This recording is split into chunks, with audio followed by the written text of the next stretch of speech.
Bonjour à toutes et à tous et bienvenue dans Tout est dans la tech.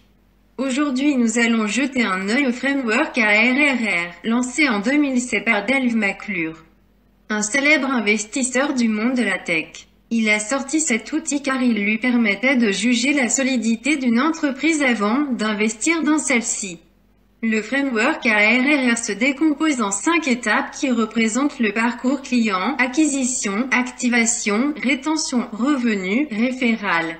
La première étape est donc l'acquisition.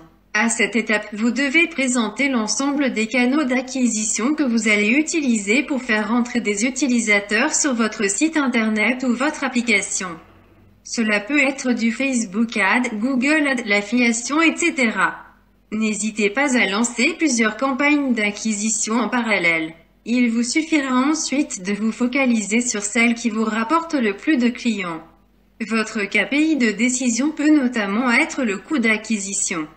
Vous pouvez alors sélectionner le canal sur lequel le coût d'acquisition est le plus faible. Prenez en compte aussi la lifetime value si possible, concept que l'on verra dans une prochaine vidéo. La deuxième étape est l'activation. Cette étape correspond à l'action que vous souhaitez faire accomplir à votre utilisateur. Par exemple, pour un site e-commerce, l'action attendue peut être la validation du panier. L'activation se fait sur votre landing page. C'est donc sur cette landing page que tout le travail d'optimisation doit être fait pour inciter votre utilisateur à réaliser une conversion. Cela peut être par exemple la mise en avant d'avis client, les bénéfices du produit, l'accès à une chatbox service client, indiquer le nombre de produits restants en stock pour inciter à l'achat, etc.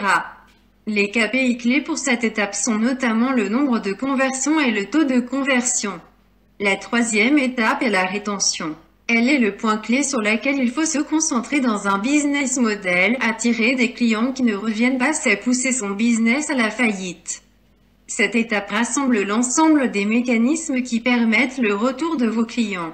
L'objectif est d'habituer vos clients à votre produit et indirectement de réduire vos coûts d'acquisition. Chez Netflix par exemple, ils travaillent la rétention en sortant régulièrement de nouveaux contenus. Un autre exemple. Chez Facebook, la rétention c'est de faire en sorte que vous retrouviez un maximum d'amis sur Facebook pour vous inciter à vous connecter à la plateforme parce que si vous n'y trouvez pas vos amis, vous n'aurez aucune raison d'y retourner. La quatrième étape est le revenu. L'objectif ici est de définir les types de revenus que vous recevrez. Des revenus directs ou indirects avec de la publicité par exemple. En termes de KPI de suivi, on parle ici de cash, churn, lifetime value, etc. La cinquième et dernière étape est le referral.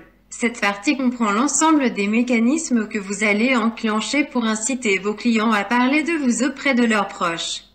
L'objectif pour vous ici est de lisiter l'ensemble des mécanismes que vous allez utiliser pour que vos clients soient vos ambassadeurs et parlent de vous en bien en incitant leurs proches à acheter chez vous.